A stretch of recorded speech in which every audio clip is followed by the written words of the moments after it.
welcome to the Happily Ever After Again podcast. Join author and relationship coach Sherilee Swady as she explores marriage transformation for struggling couples, forgiveness, healing, connection, love restored and renewed. Our history does not have to define us. On today's episode, we have our very first interview. We're talking about communication and connection. Join us for Season 1, Episode 9.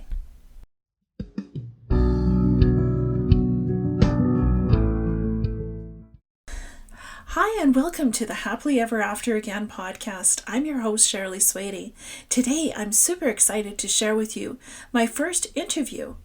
We're talking to Jed and Jen Jurchenko, authors of the book 131 Conversations for Stepfamily Success.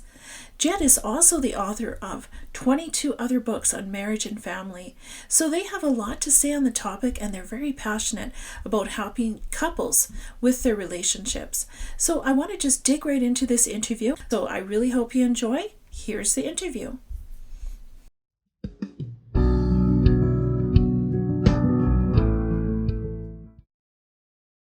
Okay, so hi, Jed and Jen. Welcome to my podcast. How are you guys doing today? Sherilee, thank you for having us on the show. We're excited to be here. Awesome. It's so neat that you could come. So I want to introduce you guys. This is Jed and Jen. They share a blended family, and they have 4 daughters between them. Jed has a background of social work and therapy, and she is an author, coach, and motivational speaker. Jed is also an author, speaker, and coach, and he has a background as a professor, children's pastor, and therapist. And they now share a business called I Thrive 320. Did I get that right, you guys? You did. That was perfect. Awesome. Okay, so thanks for joining me, like I said, on the podcast interview. And I just wanted to say, first of all, you have 4 girls, right? 4 girls. And that's really cool. That must be a lot of fun. It's a handful. It's a lot of fun. They're really a blessing, and we have a great time. Yeah. And a busy house, just always something going on, and a lot of energy, a lot of laughter, a lot of fun, and sometimes a little bit of drama thrown in the mix too. Yeah, I could imagine. How old are your girls? So they are 3. No, we just had birthdays. Okay, 4, 6, 12, and 14. Oh my goodness. You got all the stages there. Oh my goodness. We do. Yeah. Yes. So, and all the drama we're headed into. We just got today, actually, our letter explaining the process of getting enrolled in high school, which is crazy. And last week we enrolled Emmeline in kindergarten. So, oh my goodness. The gamut. You're going to have almost like a high school grad and a kindergarten grad almost close to the same time. Wow. Yeah. That must take a lot of juggling, just, different roles, different kind of styles that you have to use for the different kids, Right. Wow. Do they take care of each other? Do you find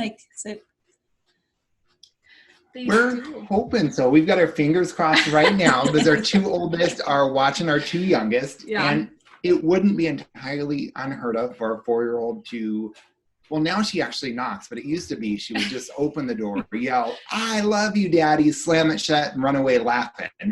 And so, "I love you, Daddy" was awesome. We were always, crossing our fingers, hoping it would be not something else. Yeah. Yeah, exactly. You don't know what's going to come out of that mouth, eh? It's you never know. Yeah, exactly. I know it could get a little embarrassing sometimes.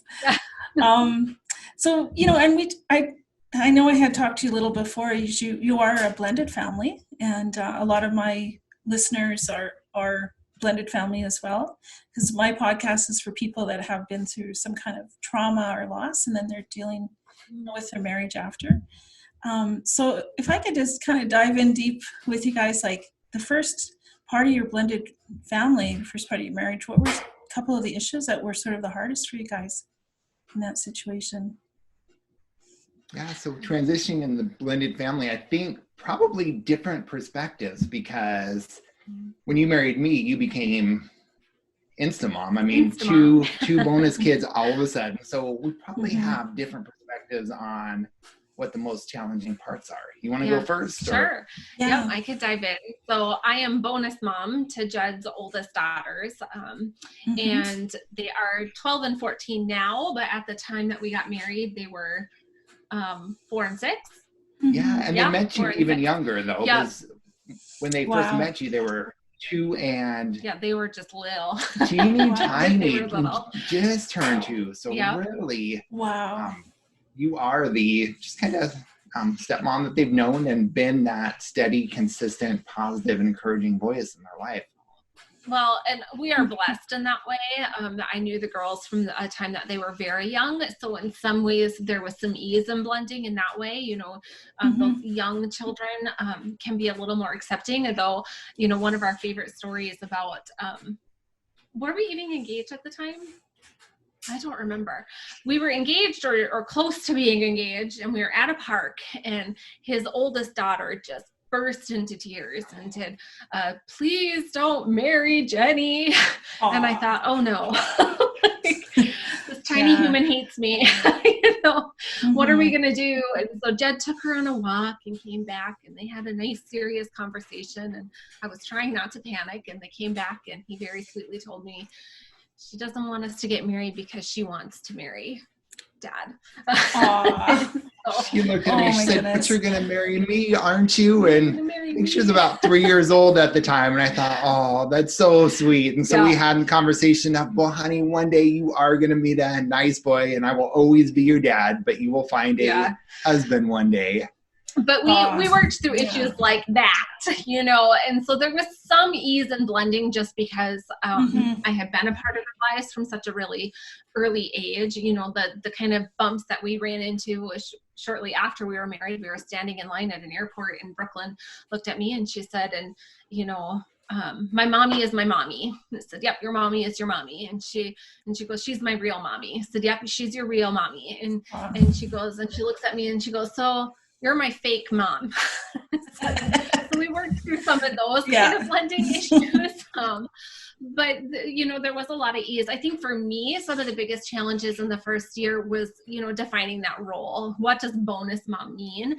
How do I honor the fact that they do have real mommy and I'm quote unquote fake mommy? Exactly. And sometimes it felt that way, you know, kind of out of the mouths of babes, but sometimes it felt that way, like I was playing in a role that wasn't really mine, you know. And so you step into those positions in this life, but these aren't your biological children. And so, you know, what kind of boundaries do you need to draw in order to be respectful? And then of course, you know, Jed and the girls were pretty established in how he parented and his parenting style. And so blending in, you know, how I parent, and we were different in that way. And so that was a challenge, was figuring it out. And then, you know, that's a challenge anyway with any couple. I think that you're raised in different households, you have different norms and cultures there. But now I'm kind of coming in mid-step, right? Yeah, exactly. And so now it's not just me and Jen figuring it out, it's me and the girls figuring it out too, and figuring out what is my role and what's his role, what parts does he have to take. That was a big challenge for us at first. Well, I remember something you would say a lot, which is, Jed, I love the girls and it's different. And that was something you said, especially after you and I had Addison and Emma. And I wanted to get it, didn't really understand, but then we had something unique happen where a couple years ago we became unexpected foster parents. Okay. And all of a sudden after that happened, I looked and said, oh, I get it, because we took in 2 more bonus girls who were not biologically mine. And I thought, man, they are a part of our family. And after 14 months, you know, they felt like our girls and our family for however long they were going to be with us. Yeah. But again, I was like, now I get it. They're our kids and it's different. They're not our and kids. I don't know how to explain it, but I finally understand what you're saying. Yeah. Wow. That's beautiful. Was kind of a helpful thing. So yeah, I was just going to say, it's really beautiful actually that you had that opportunity to understand it firsthand, because a lot of, well, I would say more men are the ones, you know, in that situation. It could be either one, don't really get it, and there's such a discrepancy between the 2 viewpoints, and you just sort of happen to get it from your something that happened in your life, which is really neat. Wow. Well, Jed, what about you? What were your, that was Jen's, from her perspective, what were some of the hardest things for you coming into the blended family marriage, I guess? Yeah, and I would say it was managing the logistics. One of my favorite quotes is from Ron Deal, who says, blended families don't have a family tree, they have a family forest. Mm-hmm. And if you live in a blended family, you know exactly what that means. Yeah. And coming in, that forest grew. It was a good forest. But again, not only are there, mom, dad, bonus mom, bonus grandmas, grandpas, aunts, uncles, cousins, and Jenny's got a big family. Yeah. We love your family. We're thankful for them. But again, it is just more people who love our girls and who create just interesting challenges that a lot of families don't have. I'll give you a simple one that sounds like a funny one, but every time I bring this up to blended families, they're like, yes. And it's just a simple, what do we do with all of the Christmas gifts? Right. Because you don't want to discount anybody. You don't want to throw them all away. And then all of a sudden there's this huge pile, and it's, what do we do with all of the stuff? Yeah. And when I bring that up with blended families, they're saying, yes, we struggle with that. Yeah. And just realistically, I think before we started learning how to manage that and how to kind of work with all of our family on that, there was one Christmas where we just kind of stood and just kind of a little panicky. And I was looking at my dining room table, which was piled with presents that were for my bonus daughter. And, wow. And how blessed are they that they have all these people who love them, and also where are we going to put it all? So interesting. That's so interesting. Yeah, like our boys were older when we got married, so we didn't really experience that. But I can see, especially with children, and they're wanting to show their acceptance too, right? To your kids, probably. Yeah. Like, we accept you, and so they're showing their love. But yeah, you can only carry so much stuff in a house, and it's like, yeah, that's so interesting. Well, I wanted to get into a little bit of a little different topic here.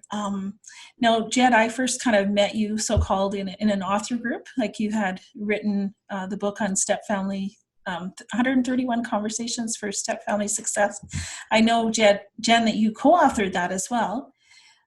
So I was curious how that co-authoring went. And then I just wanted to talk to you about like that book and the other books that you have out, and how they help people. But first of all, just how was the co-authoring? That's a challenge in itself, I would think. Was it? Or how did that go? How did you do it? He tricked me. No, I'm going to tell this story. You tell this one. That was sneaky. He was really sneaky. So that is kind of a really funny story, because I didn't know I was co-authoring a book. So we had a blog at the time, and I would write on his blog. And Jed took some of those blog posts and compiled them in a book that he was working on. And then he came home, and he knows my love language is gifts. I love gifting to all the people. And so he will do that for me as well. And so I came home one day, and he had flowers and a present, and wanted to celebrate. And when I opened up the present, it's that book with my name on it with him. Wow. Yeah. Cool. So he already had it done. It was, everything was in there. So I read it for the first time after it was over. It was done. So here's where that sneaky part comes in, because I was having a lot of fun writing, and I knew if I asked you to do this with me, probably that perfectionism would have kicked in, and it would have been like, let me take that back. And you were writing some really amazing blog posts. Like, they were getting fantastic feedback, just digging into the site. Like, I was noticing there were some of the ones that were being pulled up to the top as people are viewing these, they're liking them, they're wanting more.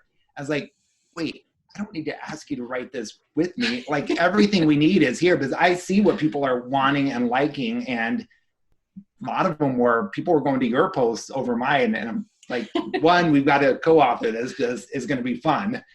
And two, it really is helping people. So I said, I'm just going to be sneaky about it. Instead of asking, we're just going to do this together because it fits right in. Yeah, so we're a little unique in that way because I did not understand that we were co-authoring, which probably was a good thing because I was just typing and writing and having a good time. And he's exactly right. If he had asked me to co-author the book, I would have wrote and deleted. Yeah, you would have felt the pressure, right? The pressure of, oh, well, this is a book, but you were just more writing from your heart, it sounds like, and people were responding. Wow, that's kind of cool. That's a neat surprise. Yeah. No, I just, regarding that, you actually made a series. I think, was that your second of the series that you wrote? I can't remember, but I know you've written 8 of those, right? Those conversation books. And I just wanted to ask, like, getting into this whole idea of conversation, what made you want to write a book on all these conversation books? Like, what was your motivation? I love that. So our motivation came from our story, from when we first started dating, going through a conversation starter book together and just having a lot of fun. We took that thing everywhere. So morning coffee, walks at the bay, before dinner, during car rides. Really, we were going through questions all the time and just having a blast, learning about each other. When we finished, we wanted to know, hey, what do we do next? And then a couple years into our marriage, I thought, well, this is a lot of fun. We enjoy doing this. I'd love to add to the conversation. As a marriage and family therapist, I thought I can ask questions like that I can do. And so that really started it. And then seemed to resonate with people. And I had fun doing it. So it was kind of the idea of, well, let's do this again. Yeah, very cool. That is so neat. Did you have something, Jen? No, I just would piggyback on that. Like we had a lot of fun engaging in conversation. And then I think too, just knowing the power of conversation about having healthy, engaged connection sort of conversations. And so Jen had kind of come up with the term connectication. So communicating for the purpose of connection. And that is just something that has been a big part of our relationship. And that has been a really powerful part of our relationship. And we just wanted to share that with other people. That is so cool. I love that. Connectication. I want to steal that. I like that. Yeah, that is so neat. So it was very much even, it was a joint effort. It's funny you're saying you wrote the first book together without realizing, or whatever that book was in the series together without realizing it. But you were both of you were part of the process in how these books came to be. I know what you mean. I'll just share a little story. When I was a kid, there was a game called The Ungame. I don't know if you've heard of the Ungame series. Yeah. That's, to me, that was the first one I ever heard, and we played that as kids, and we absolutely loved it. And that was kind of my first exposure to this whole idea. And it was neat because it was a game, but there was no winner or loser. It's pretty neat. So no, I really enjoyed the 131 Conversations for Step Family Success, and I really recommend that to anybody that's listening. And your other books too. They're really neat. And I actually haven't read all of them, but I'd like to. I actually bought your 131 Conversations for Couples, and I want to work my way through some of them. They're really neat. So, okay. Well, so thank you. And two, I love your analogy of a game, because it should be. And, I think that's some of the value in it is, I don't know if I ever told you this, but one of the things that I loved about that book, when we were going through it, is it was permission to ask. Yeah. Sometimes it's weird, especially when you first start dating, is you can have something you're wondering, but you also wonder, if I ask that question, is it going to be well, what are you asking me that for? Yeah. And it was okay, because now all of a sudden I wasn't asking this question. It's just the next one in the book. Yes. And it was like that game where it was, we're going to go through this entire book. And if it's a weird question, if it's an awkward, it's not my fault. I didn't write that question. I didn't put it in there. And so I think for step families too, sometimes we need permission to ask. And there's things that we wonder, there's things we want to know. And to have a book ask that for you is kind of empowering. Wow, that's so good. I love that. Yeah, because there's an awkwardness sometimes when you try to start certain conversations, right? But this is like a little tool. It's a tool it's like a little bridge, to allow you to, give you permission. That's very cool. Now we've been talking about conversation that sort of fits into what I wanted to ask you about is, I know, Jen, you've kind of alluded to this, is why conversation is so important for couples, and what are the benefits of conversation? Like if I was an alien, I was going to say, well, why a conversation?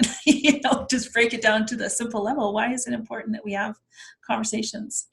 And then either one of you or both, or Yeah, and I think it really goes back to that, communicating for the purpose of connection. And I think a lot, especially in married life and in blended life, when we are, you might feel like you're communicating constantly because you're communicating schedule, you're communicating where the kids need to go, who's picking up who, what is this, what's the shared parenting schedule. We're communicating all the time, but are we communicating to connect with each other? Are we talking about things that aren't the schedule and the kids and, all the things that we have to manage? When we have done some surveys with couples and kind of talked about, tell us about what is the one thing that kind of gets in the way of your relationship, across the board, the number one response is busy. And I think that resonates with us really well with our 4 girls, is busy is what gets in the way, and communication can kind of degrade to a point where we really are, we'll almost call it like that co-parenting relationship, right? He comes in the door, tells me what I need to know. I take, he takes over, I leave, and we're, parenting in that way. And so making sure that we're coming together to connect for the purpose of getting to know each other again, and just really exploring and having fun, thinking about the future, doing our future planning, because someday these little peanuts are going to grow up. This high school letter has me just today. This is like the beginning of the end. Like, she goes there and it's 4 years and then it's over. Wow. It's not over, but it feels like this huge transition piece. And so we have such limited time. And then when they're all out the door, what is left, and if our whole conversation, all of our busy conversation has centered around that, around managing our schedule, around doing this, and not around connection, then there might not be a whole lot left by the time we get to that point. Exactly. Oh, that's so well said. Yeah. Go ahead, Jen. Sorry. A lot of that with COVID and, life changing for couples, and some couples spending more time together, but not being able to connect. And one thing we know is that disconnection hurts. So from diving into some of the studies, we've learned that disconnection lights up a part of our brain called the anterior cingulate. It's the same part that lights up when we feel physical pain. And it's amazing how close those are. It's interesting when I talk to couples about this. I've never once had, when I presented this idea, a couple shake their head and say, no way. I get nods and that look of, yes, I know exactly what you're talking about. That disconnection, like, it mentally hurts. And I'll have some people say, if I have my choice between the physical pain or the mental anguish, I will take that physical pain any day. And so that's one of the reasons it's so important, is this disconnection does hurt. We're hardwired to connect. Yes. And on the opposite, there's been other studies done that show that connection, just holding your partner's hand while they shock you. I don't know how they got the women to sign up for the study, because it was the women who were shocked, but they rated the physical pain as less when they're holding the hand of a partner that they're connected to. Level shock, same intensity, but they said, that was just mildly annoying versus very painful. And so for some reason, that connection literally just impacts our brain. Oh, yeah, it really definitely. impacts our nervous system, that we are less likely to respond to something as painful if we feel connected. And often that connection it comes through conversation, and through feeling like we talk about that intimacy as being into me see, and that intimately the details of me and what makes me and about hopes and dreams and desires, and that we're bonded in that too. And so that sort of intimacy really kind of bolsters up couples. Wow, that's beautiful. I like that study with the holding hands. I've never heard that. That's really powerful. And that's why I tell couples too, is it's not so much that you're alike. You don't have to be alike. It's that you're connected. We can be exactly like somebody but not feel connected to them. This show is sponsored by the book Happily Ever After Again: Hope, Healing, and Love for Second Marriages. Pick up your copy from Amazon today.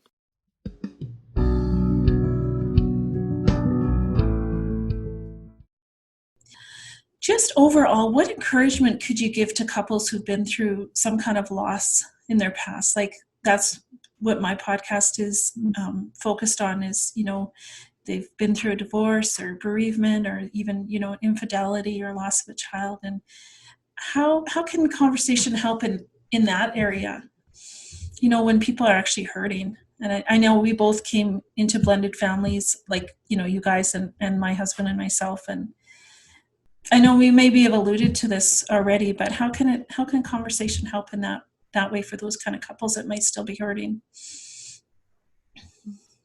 Yeah, such a great question, and so many different pieces to that, and different ways it could go. But I know when somebody is really hurting, there's two different things that you can focus on. And one is, what are you moving away from? And, typically there's some sort of hurt, some sort of wound, and it's, man, how do we resolve that? How do we fix that? How do we move away from bad communication or disconnect? But the other piece is, what are we moving towards? And that's the piece I like to focus on. I think it's, in some ways, pretty simple. And I think the moving towards is really the place to start, because once you're connected, or that connection's at least starting to come back, I think it puts couples in a place to problem solve, to talk about the stuff that needs to change, the stuff that they need to move away from. So research that I love says this: happy, stable couples have 5 positive interactions for every negative one when things are tense between them. And so it sounds like you're talking to the couples who just have that tension. They're in that crisis and kind of that panic mode. And so that's the number to shoot for, is, hey, how do we get more tiny positive connection moments in there? And when I mean tiny, I mean tiny. And so we surveyed our tribe and we asked them, hey, how do you know you're in love? And I was curious if we were going to get these big, grandiose gestures back. We didn't. They were all tiny things. They were, he holds my hand. He walks with me. We watch TV together. One of my favorite is, we're just so connected. It's almost like we can read each other's minds. But it was these tiny things that turned into this mantra for really our group, which is, in relationships, the little things are the big things. Or as we've heard John Gottman say, small things often. And so I would say that's the place to start, is just those tiny connection moments. Yeah. And I think as you talk about, when there has been pain or trauma or something that has happened in the past, and I think for a lot of blended families, that ending of the marriage, right? That is a trauma experience, a difficult, a painful experience. And so as you're moving forward together, really those conversations, staying focused on that future orientation. And so helping us to move forward. And we talk about, like, it's hard to move forward when we're in pain, right? It's hard to move forward when I'm looking down at my feet and I'm just agonizing over each step kind of forward. I know I need to move forward, but it's agonizing and my focus is right down here on my feet. But when I'm able to kind of lift up my head and look future forward, and when I start to feel that excitement too and connection over, we have a shared goal. You should share about the quote that we heard earlier this week with the standing in the light kingdom. Oh yeah. So we were just for a conference that we were doing, looking for motivation and why are couples seeking to connect more. And we found a lot of good reasons, a lot of good reasons, like some that we shared: literally makes physical pain hurt less, boosts your immune system, making you less susceptible to everything from common cold to even cancer. There is a productivity benefit at work. If you're in a happy relationship, you're going to get more done at work. It feels like, believe it or not, $100,000 raise in this just really unique study that said, let's assign a dollar amount to marital happiness. I said, man, guys who having a happy home life, they're right up here with people who said, oh, by the way, we're giving you $100,000 raise this year. And all of that felt really good. But I know for me personally, I wanted more. I wanted to say, there's a bigger reason behind this than just helping couples move away from pain, be more productive at work, those are all great things. But then we heard the story from a pastor who showed a picture of him and his wife in Africa. And they were holding the hand of a small child who had her tummy out, just very malnourished. And then showed a picture of a couple years later, after some of the ministry and work they were able to do. And she was just looking amazing, beautiful dress, big smile. Said, guys, the reason we're able to do this and to make this kingdom impact is because we're together and we're united in this. Wow. You know? And he said, really, what we need to focus on is marriage in light of eternity. And to make that kingdom impact or that big difference really starts with the relationship at home. Yeah, and that really resonated with us, because it really was, you know, and as we talk about in this context, you know, moving forward from loss and trauma and hard things that are in the past, it's really that, like, where we get tripped up is if we're looking back, right, at these things that have already happened, and there is value in processing those and sharing the feelings around those. But when we get stuck in the conversation about that hard thing, and we're not moving forward, where our gaze isn't up here looking, and when we're shared together in that, this is what we're working towards, whether that's, you know, we are really, this is what we want for our kids, and so we're moving together in that way. Or this is, you know, for Jed and I, with kind of building this business, that is something that is a future focus and a lot of kind of upward conversation and movement for us. You know, it opened the door for when we got the call for fostering, that we already had a lot of conversations about our desire to be helpful in our community, and about these kids that we kind of have a heart for, that need a home. And it wasn't necessarily in our plan that day. Yeah. We weren't expecting that call that day, but life happens unexpectedly. And because of those conversations, we were in that unique place where we were on board and we were ready. We already knew where each other stood on that because of the conversations we had, because of the intimacy and understanding each other's heart and desire to help. We were already in a position to make that forward movement. And I think that is so important when you're moving forward from something painful, is what are you moving towards? What are you trying to, and that really comes from conversation and just dreaming together, having fun in that process, feeling connected, feeling that intimacy in that way, and then being able to move forward. Wow, that's good. Finding your call. Because when I watched that talk about Africa, I thought, oh, but that's not our story. We don't have an Africa. But you know, going to Africa, we did talk about foster care. And I think your audience, through conversation, they're going to find out what their call is, what that kingdom impact is, because God's going to be calling them to something different than he's calling us to. Yeah. Yep, definitely. And I think even in the short time since we've started having conversations, that it's that homeschooling, it's that blending well, it's that, you know, it can be, and these things at home have such significant impact too. So it doesn't have to be going to Africa. For sure. But what are you guys doing together? We had somebody yesterday tell us, like, oh, they have quarterly State of the Union addresses in their home. They decide, and you know, they kind of decide, here is what we're doing, you know, here's our intention for what we're doing this year. Exactly. And I think that is also that forward movement as a family, as a couple. That is so awesome. Wow. That's a lot of riches in what you guys just explained there. Thank you so much.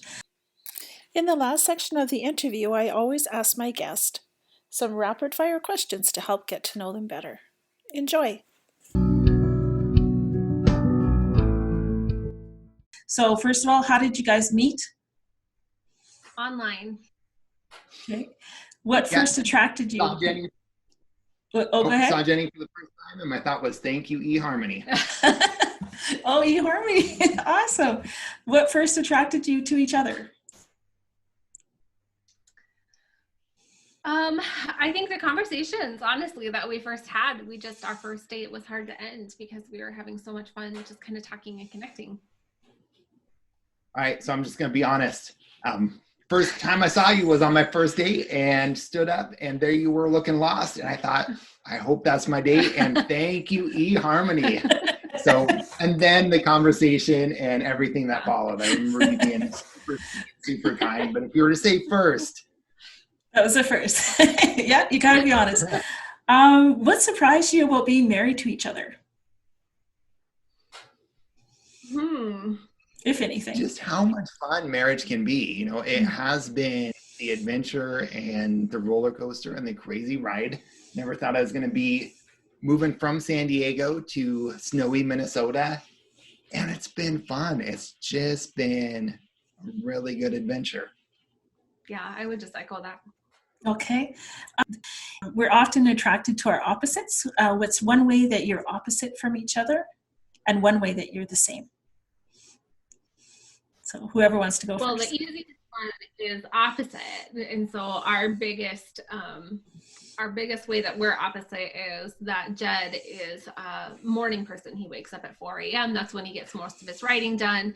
But right around 7, I have to convince him to stay awake until the kids go to bed. To spend 10 minutes together before he is hibernating. and I am the opposite. I am a night owl. And Jed struggles to get me out of bed on time to go to work. So. Okay. And what's one way you're like, yeah. It's equally as easy. Coffee, and coffee. There you go. On a coffee anytime, and I know you feel the same. Yeah. We really and you wrote books about it even. Okay. How has your faith helped you in your marriage? So much. I think if there's one just kind of defining moment, though, it was back in San Diego when we had a lot of stressors and just had an encouraging, supportive, amazing home group. And to keep the story short, it was one night that was just so big. You know, we popped in really quick, said, "Hey guys, would you pray for us?" And then we just got to go because we're not going to hear anything. And they were just so amazing. Anything you'd add to that? Yeah, I just think in so many ways, I think blended families, you know, there's a lot,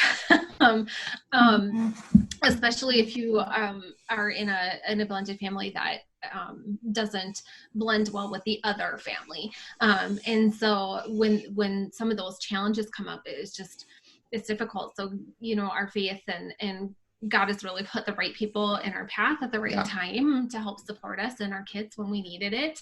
And it just has been an integral part of us staying as a team together. Oh, that's awesome. So I'm just going to say who is so out of the two of you, who is the bossiest, would you say? Okay. Who's the chattiest? You are. That's a tough one because I'm social around town. Yeah, and I'm like, let's try to leave church as fast as we can before someone talks to us. But when we're at home and he's trying to hibernate, then I guess I'm the chatty one. Okay, so it depends on the context. What about who's the tidiest? The tidiest, like the cleanest. Like likes to enjoys cleaning the most.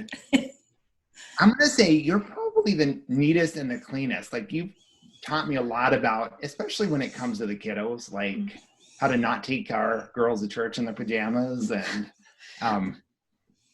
you know, just kind of some of the neatness and cleanness and important skills that dads and families should have.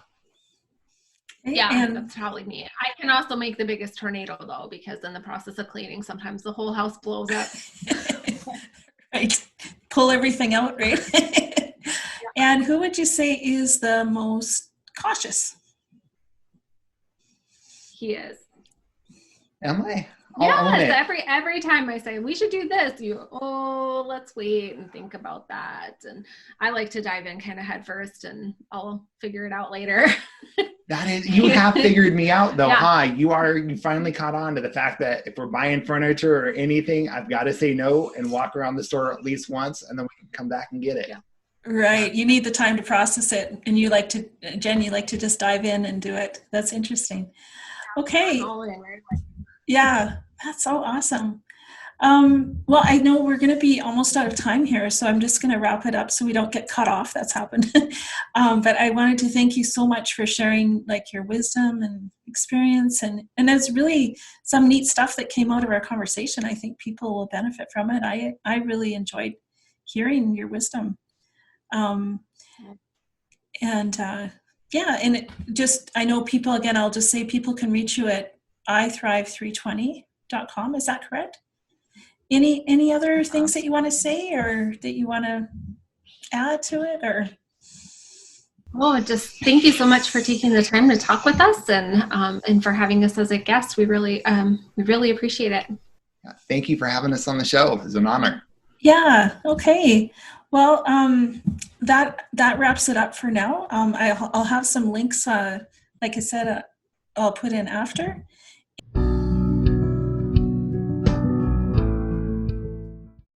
And thanks for listening to that interview. I hope you enjoyed it as much as I did. So at the end of every show, we always end with a verse and a prayer. So today's verse I wanted to share was Proverbs 18:21. Death and life are in the power of the tongue, and they that love it shall eat the fruit thereof. So this verse just talks about how important the words of our mouth are. Like our tongue is very important. We can hurt people with our tongue, or we can show a lot of love with our tongue. And that's really what we talked about today, is how important it is to communicate. So let's pray. Dear Heavenly Father, I thank you so much for Jed and Jen. I pray you'll bless them as they go their way. And I pray for all of us in our marriages, in our relationships, that we can learn ways to just have positive connections, Lord, with each other and bless each other with our words. I pray in Jesus' name, amen.